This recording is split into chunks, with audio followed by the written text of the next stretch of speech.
Morning students, welcome to second lecture of unit 3। हमने कल compressive strength के बारे में पढ़ा था। आज हम कंप्रेसिव स्ट्रेंथ के बारे में और देखेंगे, कुछ उसके बारे में जानकारी लेंगे। जैसे कंप्रेसिव स्ट्रेंथ का ऐसा बोला जाता है कि कंप्रेसिव स्ट्रेंथ है हमारी जो 150 mm into 150 mm into 150 mm की स्टैंडर्ड स्ट्रेंथ मानी जाती है।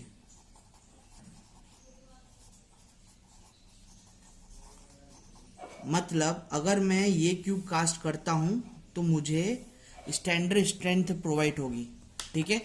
तब कि अगर मैं 100 mm into 100 mm into 100 mm का क्यूब कास्ट करूंगा तो मुझे स्टैंडर्ड स्ट्रेंथ नहीं मिलेगी। समझ में आया? तो स्टैंडर्ड स्ट्रेंथ पाने के लिए मेरे को क्या करना पड़ेगा, मतलब अगर मैं ये वाला कास्ट करता हूँ तो मुझे स्टैंडर्ड स्ट्रेंथ मिलती है, और इसके अंदर क्या मेरे को 10% हाई स्ट्रेंथ मिलती है। समझ में आया? अब 10% हाई स्ट्रेंथ मिलती है तो मेरे को क्या करना पड़ेगा, ये जो इसकी जो स्ट्रेंथ मिलेगी मुझे, उसमें से मुझे इनटू मतलब 10% रिड्यूस करना पड़ेगा, तब मुझे क्या बोलते हैं प्रॉपर स्ट्रेंथ मिल जाएगी। तो अपन ऐसा बोल सकते हैं कि standard strength is equal to strength of 100 mm cube into 0.90। ऐसा बोल सकते हैं हम कि हमारी जो स्टैंडर्ड स्ट्रेंथ है कितनी आएगी, स्ट्रेंथ ऑफ 100 mm की जो क्यूब का हम कास्ट करेंगे उसमें से हम 0.90 कर देंगे, यानी 100 में से -10% अपने रिड्यूस कर दिया, यानी अपन कितना मल्टीप्लीकेशन करेंगे 0.90 रिड्यूस करेंगे तो अपन को क्या मिल जाएगा, स्टैंडर्ड स्ट्रेंथ मिल जाएगी। ठीक है। अब ऐसा बोला गया है IS कोड, ऐसा हमारा जो IS कोड में बोला गया है कि भाई जो सिलेंडर है वो हमको ज़्यादा अच्छी तरीके से स्ट्रेंथ प्रोवाइड करता है, क्योंकि उसके अंदर मैंने आपको इससे पहले वाले लेक्चर में बताया कि रीस्ट्रेंट जब होता है तो हमको लेटरल एक्सपोजर मिलता है, किसके अंदर, क्यूब के अंदर। ठीक है, क्यूब के अंदर एक्सटर्नल एक्सपोजर मिलता है तो क्या होता है, जो क्यूब का जब टूटना होता है वो लेटरली इस तरीके से टूटता है। पर ये जो इशू होता है प्लेट और क्या बोलते हैं जो बॉटम में स्ट्रेसेस जनरेट होते हैं उसकी वजह से क्या होता है, लेटरल एक्सपोजन होता है। मैंने आपको कल ही इसके बारे में, क्यूब के बारे में समझाया था इससे पहले वाले लेक्चर के अंदर। तो इससे क्या होता है, ये जो चीज़ है हमारी रीडिंग खराब कर सकती है, तो इसलिए हम क्या प्रोवाइड करते हैं, सिलेंडर प्रोवाइड करते हैं। तो सिलेंडर में हमारे की जो रीडिंग है वो हमको प्रॉपर मिलती है। समझ में आया? अब स्टैंडर्ड साइज का जो सिलेंडर होता है वो कौन से साइज का जो सिलेंडर होता है, तो स्टैंडर्ड साइज के जो सिलेंडर मैंने आपको बताया था,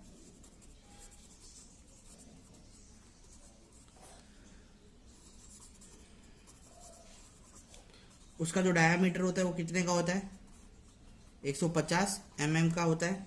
ठीक है। और उसकी जो हाइट है वो कितनी की होती है, 300 mm लॉन्ग होता है। ये इस पे हमारा जो, और ऐसा माना जाता है कि ये जो चीज़ पे हमको स्ट्रेंथ मिलती है वो क्या होती है, लोअर होती है। ठीक है, हमको लोअर स्ट्रेंथ मिलती है ये स्टैंडर्ड साइज के डायामीटर सिलेंडर पे। तो as per IS code, as per IS code 516 के हिसाब से जो स्ट्रेंथ ऑफ स्टैंडर्ड हमको निकालना पड़ेगा, स्ट्रेंथ ऑफ स्टैंडर्ड सिलेंडर निकालेंगे अपन तो क्या फॉर्मूला हो जाएगा, तो हम वो जो स्ट्रेंथ ऑफ सिलेंडर होता है, स्टैंडर्ड सिलेंडर होता है वो इक्वल होता है, which is equal to 4/5 of the strength of cube. ऐसा IS कोड 516 के अंदर दिया गया है कि भाई जो स्ट्रेंथ होती है सिलेंडर की वो इक्वल होती है कितनी, 4/5 of standard strength of cube के। ठीक है, तो अपना ऐसा फॉर्मूला लिख सकते हैं, therefore we can write this like this, strength of standard cube is equal to strength of cylinder, standard cylinder,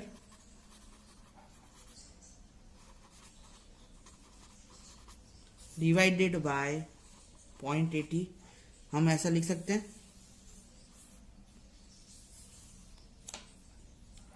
ऐसा लिख सकते हैं हम लोग, ठीक है। और मैंने कल आपको हाइट बाय का डायमीटर के बारे में भी कल समझाया था, आपको करेक्शन फैक्टर हमको जो निकालना पड़ता है, ठीक है। हाइट बाय जो सिलेंडर के लिए हमको करेक्शन रेशियो निकालना पड़ता है, क्योंकि हर जगह हमको जो कोर है अपन को 2D के हिसाब से नहीं मिलेगा, ठीक है। लेस देन उनको 2 मिलेगा ही, तो उसका एक करेक्शन फैक्टर होता है, वो करेक्शन फैक्टर हमको निकालना पड़ता है, ठीक है। करेक्शन फैक्टर का जो ग्राफ है वो ये रहा, इस तरीके का करेक्शन फैक्टर होता है। तो 2 से लेस देन है, ये यहाँ पे हाइट का ग्राफ मिलेगा आपको, ratio of height and diameter जो निकलेगा, और यहाँ पे आपको करेक्शन फैक्टर मिलेगा कि मेरे को कितना करेक्शन करना है, ठीक है। तो इसके बारे में हमने कल आपको बताया था कि 2 से लेस देन अगर हमको हाइट मिलती है, हाइट और डायमीटर का रेशियो मिलता है, तो हम करेक्शन फैक्टर निकालते हैं, और वो जो करेक्शन फैक्टर है उसको जो स्ट्रेंथ है ये हमारी सिलेंडर की, उससे मल्टीप्लाई करते हैं, ठीक है। तो अपन को स्टैंडर्ड स्ट्रेंथ ऑफ सिलेंडर मिल जाएगा, ठीक है। और उसको अगर हम मेरे को इक्विवेलेंट करना है तो मैं क्या करूंगा, क्यूब से इक्विवेलेंट, स्टैंडर्ड क्यूब से इक्विवेलेंट करना है। जैसे सिलेंडर है, ठीक है, सिलेंडर है और मेरे को उसमें से क्यूब की स्ट्रेंथ निकालनी है, स्टैंडर्ड ऑफ क्यूब निकालना है, तो मैं क्या करूंगा, स्ट्रेंथ सिलेंडर की जो स्ट्रेंथ है, स्टैंडर्ड स्ट्रेंथ की जो स्ट्रेंथ आई है डिवाइडेड बाय 0.80 कर दूंगा, तो मेरे को क्यूब की स्ट्रेंथ मिल जाएगी, ठीक है। अब आप इसको सिलेंडर की आपको स्ट्रेंथ निकालनी है, तो आपके पास क्यूब की जब वैल्यू है तो आप क्या करेंगे, इसको 0.80 से मल्टीप्लाई कर देंगे तो आपको सिलेंडर की वैल्यू मिल जाएगी। सिंपल, ये फॉर्मूला आपको दिमाग में घुसना चाहिए। अगर नहीं समझ में आता है तो आप मुझे पूछ सकते हैं, ठीक है, मैं उसको वापस से समझा दूंगा, ठीक है। इसमें कोई डाउट हो तो आप मुझे वापस से कन्वे कर सकते हैं। अब compressive strength of concrete minimum कितनी कितनी होती है सबकी, उसके बारे में थोड़ा जानकारी ले लेते हैं। तो कोई भी क्यूब की 7 डेज में और 14 डेज में और 28 डेज में अपन को स्ट्रेंथ पता चल जाती है, कंप्रेसिव स्ट्रेंथ। 7 दिन में मिनिमम एक क्यूब की कंक्रीट की स्ट्रेंथ 67% जितनी हमको जनरेट हो जानी चाहिए, 14 डेज में 90% जितनी जनरेट हो जानी चाहिए, और 28 डेज में 100% जितनी जनरेट हो जानी चाहिए, ठीक है। इसलिए हम ये 3 डेज में अलग अलग क्यूब कास्टिंग करके उसकी एवरेज निकाल के हमारी स्ट्रेंथ निकालते हैं, समझ में आया। तो इतनी जो हमको मिनिमम स्ट्रेंथ मिलनी चाहिए, तब हमारा जो नॉर्मल जो कंक्रीट है वो अच्छी तरीके से कास्ट हुआ माना जाता है, ठीक है। तो ये वाला जो पॉइंट है बहुत इंपॉर्टेंट पॉइंट है, इसको याद रखना आप, ठीक है। ये आगे भी आपको काम में आ सकता है। अब ऐसा माना जाता है कि अगर हम डिक्रीजिंग ऑर्डर में स्ट्रेंथ देखें कंक्रीट की, तो किस तरीके से डिक्रीजिंग ऑर्डर, मतलब किस तरीके से डिक्रीजिंग ऑर्डर में हम बोल सकते हैं। तो क्यूब कंप्रेसिव स्ट्रेंथ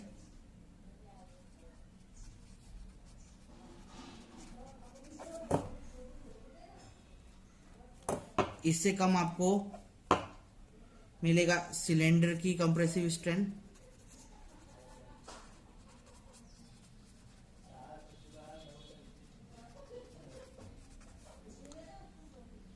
इससे कम आपको मिलेगी मॉड्यूलस ऑफ रप्चर की स्ट्रेंथ, इससे आपको कब मिलेगी स्प्लिट सिलेंडर की स्ट्रेंथ, और इससे कम मिलेगी आपको डायरेक्ट टेंसाइल की स्ट्रेंथ। ऐसा माना जाता है कि डायरेक्ट टेंसाइल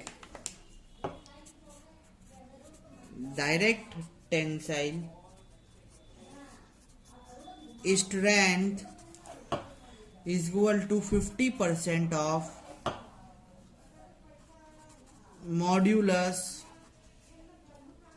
of rupture, ऐसा माना जाता है कि जो हमारी डायरेक्ट स्ट्रेंथ रहती है वो क्या रहती है, 50% रहती है किसकी, मॉड्यूलस ऑफ रप्चर की। और जो हमारी टेंसाइल स्ट्रेंथ रहती है, जो हमारी टेंसाइल स्ट्रेंथ रहती है वो कितनी रहती है, tensile strength of concrete, not steel, not reinforcement, is 1/10 into compressive strength of concrete.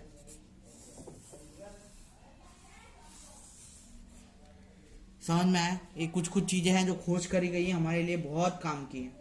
अब ऐसा बोला गया कि Y 100 mm by 100 mm by 100 mm concrete cube sample are used in the test instead of 150 by 150 by 150 concrete cube sample।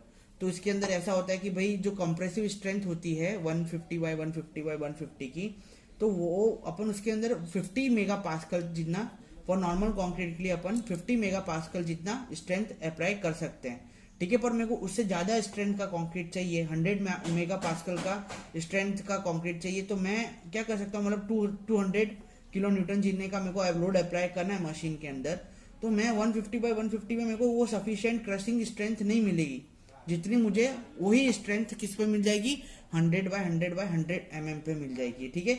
इसलिए ज्यादातर सारे stress जानने के लिए और सारे जो लोड हैं वो अप्लाई करने के लिए, क्रशिंग वैल्यू फाइंड करने के लिए हम 100 बाय 100 mm के जो स्ट्रेंथ है वो प्रोवाइड करते हैं, ठीक है। ये कोई सब्जेक्ट में अगर आपको डाउट हो तो इसके ये रिलेटेड कोई डाउट हो तो मुझे आप अपना मैसेज थ्रू भेज सकते हो, ठीक है। चलिए आगे बढ़ते हैं। अब हम पढ़ेंगे stress strain behaviour of concrete, जिसको हम बोलते हैं डायमेंशन स्टेबिलिटी के नाम से भी हम जानते हैं। तो भाई स्ट्रेन और स्ट्रेस का यहाँ पे आप देख सकते हैं कि मैंने डायग्राम बनाया है, जिसके अंदर हमने क्या कंपेयर करा है, strength of aggregate concrete and cement paste हमने कंपेयर किया है। अब यहाँ पे आप सीधे सीधे देख सकते हैं कि अगर मैं इंडिविजुअली एग्रीगेट की कंप्रेसिव स्ट्रेंथ फाइंड कर रहा हूं तो मेरे को एक स्ट्रेट लाइन मिल रही है, ठीक है, एकदम परफेक्ट स्ट्रेट लाइन मिल रही है, और वही चीज मुझे सीमेंट के पेस्ट पे मिल रही है। पर अब वही चीज अब यहाँ पे आप कंक्रीट के अंदर देखेंगे तो हमको क्या मिल रहा है, एक कर्व मिल रहा है, ठीक है। ये कर्व हमें क्यों मिल रहा है, तो जैसे ही स्ट्रेस हमारा बढ़ते जा रहा है तो जो हमारे अंदर के पार्टिकल्स हैं, स्ट्रेन पार्टिकल्स हैं, जो कि कंक्रीट के अंदर एग्रीगेट और पेस्ट है, वो क्या कर रहे हैं, एक एनर्जी रिलीज कर रहे हैं, ठीक है, जो कि हमारे कंक्रीट को जल्दी टूटने नहीं दे रहे। अब ये क्या हो रहा है, ये देखो, जैसे ही मैंने लोड बढ़ाया फट करके यहाँ पे ब्रेकिंग पॉइंट आ गया, ठीक है, जैसे ही लोड बढ़ाया फट देके यहाँ पे ब्रेकिंग पॉइंट आ गया। पर यहाँ पे ब्रेकिंग पॉइंट कहाँ पे आ रहा है, एकदम धीरे धीरे धीरे धीरे, मतलब इसका जो फेलियर है स्ट्रेस के साथ इंस्टेंटेनियसली धीरे धीरे जो है वो घटते जाएगा। तो जो स्ट्रेस रहेगा, जो स्ट्रेस और स्ट्रेन कर्व कंटिन्यूसली बेंड हो रहा है, फास्टली इंक्रीज हो रहा है। जो स्ट्रेस जब हम स्ट्रेस इंक्रीज कर रहे हैं तो कंटिन्यूसली बेंडिंग में वो जो कर्व है हमको मिल रहा है। तो ये जो चीज होती है वो इसके अंदर से जो इंटरफेरेंस होता है, हमारे जो पार्टिकल्स का इंटरफेरेंस होता है, हमारे जो एग्रीगेट और पेस्ट के जो इंटरफेरेंस होता है, उसकी वजह से हमको देखने के लिए मिलती है, ठीक है। 30%, 50% और 75% के बाद हमको फेलियर उसके अंदर मिलता है। मतलब 75% अगर अल्टीमेट स्ट्रेस मैं कंक्रीट के ऊपर डालता हूं तो मुझे फेलियर देखने के लिए मिलता है। मैं आपको एक डायग्राम दिखाता हूं, उसके अंदर आपको पूरा अच्छी तरीके से पता चल जाएगा। देखिए यहाँ पे आप ये डायग्राम के अंदर देख सकते हैं कि यहाँ पे आप देख सकते हैं कि 30% ऑफ अल्टीमेट स्ट्रेस मैंने डाला है, तो मेरे को कोई फेलियर देखने के लिए नहीं मिल रहा है, मेरे को इसके अंदर कोई भी चेंजेस देखने के लिए नहीं मिल रहे। बस मुझे क्या दिख रहा है, माइक्रो क्रैकिंग दिख रही है, ठीक है, ट्रांजिशन जोन के अंदर, ठीक है, यहाँ पे मेरे को माइक्रो क्रैकिंग दिखने के लिए मिल रही है। फिर मैं 50% अल्टीमेट लोडिंग डाल रहा हूँ तो मुझे जो क्रैकिंग है यहाँ पे थोड़ी एग्रीगेट, जहाँ पे एग्रीगेट जोन है वहाँ पे देखने के लिए मिलेगी। फिर मैं डालूंगा 75% अल्टीमेट स्ट्रेंथ डालूंगा इसके अंदर तो मुझे और क्रैकिंग्स देखने के लिए मिलेगी, और 100 पे यानी मेरे को फेलियर स्ट्रेस यहाँ पे देखने के लिए मिल जाएगा। तो ये जो डायग्राम है वो डायग्रामेटिक रिप्रेजेंटेशन है किसका, स्ट्रेस एंड स्ट्रेन बिहेवियर का of concrete under uniaxial load, यानी यूनी एक्शियल एक्शियली में जो लोड उसके अंदर डाल रहा हूँ, एक्शियली जो लोड डाल रहा हूँ कितना, मतलब वर्टिकल परपेंडिकुलर जो लोड पड़ रहा है इसके अंदर, वो कितना लोड पड़ रहा है उसके हिसाब से अल्टीमेट स्ट्रेस डालने के बाद कितना फेलियर आ रहा है उसका ये डायग्राम आप यहाँ पे पूरी स्क्रीन पे देख सकते हैं। ठीक है, यहाँ पे ऐसा बोला जाता है कि 50 to 60% अल्टीमेट लोड, अगर मैं अल्टीमेट लोड डालता हूँ तो क्रैकिंग डेवलप होना स्टार्ट हो जाती है। ठीक है, कितना 50 से 60% जब अल्टीमेट लोडिंग डलती है तब मुझे क्रैकिंग दिखना स्टार्ट हो जाती है। यानी विथ विच वो जो स्ट्रेस है मैं इंक्रीज करूंगा 75% तक अल्टीमेट लोडिंग पे, जो मेरे को क्रैकिंग है किसमें, ट्रांजिशन जोन में दिखना स्टार्ट हो जाएगी और वो अनस्टेबल हो जाएगी। ठीक है, और मेरा जो क्रैकिंग है वो इंक्रीज हो जाएगी। अब 80% ऑफ अल्टीमेट स्ट्रोक पे जो स्ट्रेन एनर्जी है वो रिलीज हो जाएगी और क्रिटिकल लेवल का स्पॉन्टेनियसली मेरे को क्या देखने के लिए मिल जाएगा, क्रैकिंग या फेलियर दिखने का मिल जाएगा। 75% पे मेरे को क्रैकिंग देखने के लिए मिलेगी और 80% पे मुझे फेलियर किसका मिल जाएगा, मेरे को क्यूब का फेलियर मिल जाएगा। ठीक है, स्पॉन्टेनियसली क्रैकिंग के साथ। अब 75% of ultimate loading with increase the stress very high strain are develop resulting in the failure of concrete. ठीक है, ये मैंने आपको बता दिया है। ठीक है, अब क्या है, इसके लिए हमने क्या करा है कि एक स्टैंडर्ड साइज की डिजाइन हम पर कंक्रीट की करते हैं, वो मैं बता देता हूँ। फॉर डिजाइन पर्पस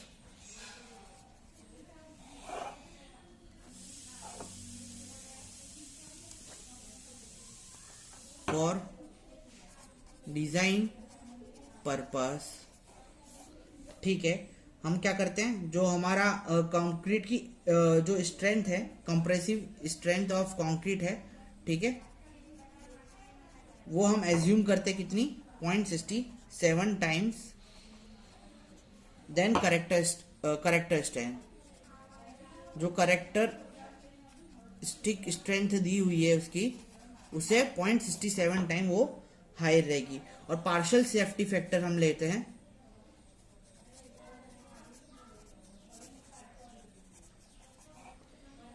जिसको हम इस तरीके से डिनोट करेंगे, रो एम की जैसे हम डिनोट करेंगे 1.5 shall be applied in additional to this, मतलब पार्शियल सेफ्टी फैक्टर हम ऐड कर देंगे किसके अंदर, ये 0.67 कंप्रेसिव स्ट्रेंथ के अंदर। ठीक है, तो चलिए एक एग्जांपल मैं आपको दिखा देता हूं। M20 के लिए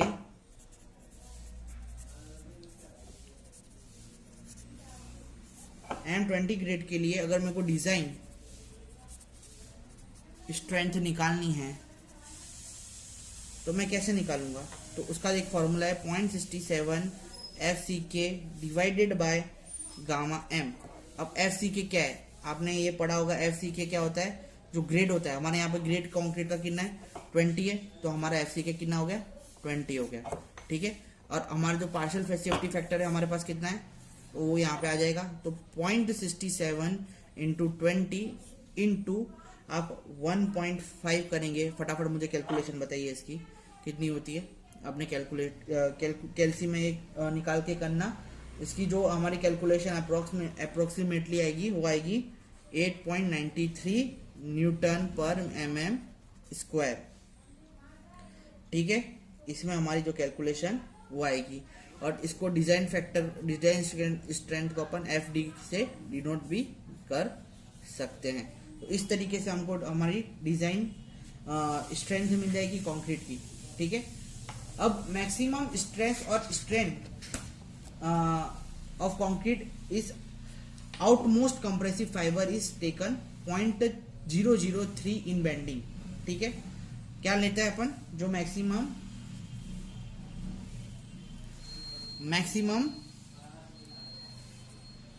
strength of concrete in concrete at outmost compression fiber is taken 0.0035 in bending। ठीक है, और maximum compressive strain in concrete in axial compression. ठीक है, एक्शियल कंप्रेशन होगा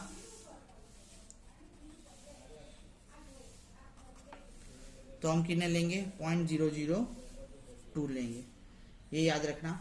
और IS कोड 456/2000 में एक कर्व है, stress strain curve of concrete, उसके बारे में यहाँ पे मैं आपको दिखा देता हूँ इमेज उसकी। ठीक है, इस तरीके का आपको कर्व मिलेगा फिगर 4.6 में, यहाँ पे आप देख सकते हैं। ठीक है, ये स्ट्रेस स्ट्रेन कर्व है, यहाँ पे स्ट्रेन देके रखा हुआ है। ठीक है, और यहाँ पे इसको कर्व के हिसाब से हमको देके रखा गया है कि भाई कितना हमको पैराबोलिक लेना है, FC के कितना लेना है, उसके बारे में हमको यहाँ पे देके रखा है कि भाई इतना होगा तो मैं इतना लूंगा, इतना होगा तो इतना लूंगा, इसके हिसाब से हमको ये स्ट्रेन कर्व देके रखा है। तो इससे अपन को पता चलता है जो एक्सेप्टेबल स्ट्रेन स्ट्रेस कर्व है, इससे अपन को पता चलता है कि भाई कितना कंप्रेशन और हम वो ले सकते हैं। ठीक है, अभी हमने जो आगे की इमेज देखी उसके अंदर आगे का जो कैलकुलेशन किया हमने कितना लिया था 0.67 FC के लिया था।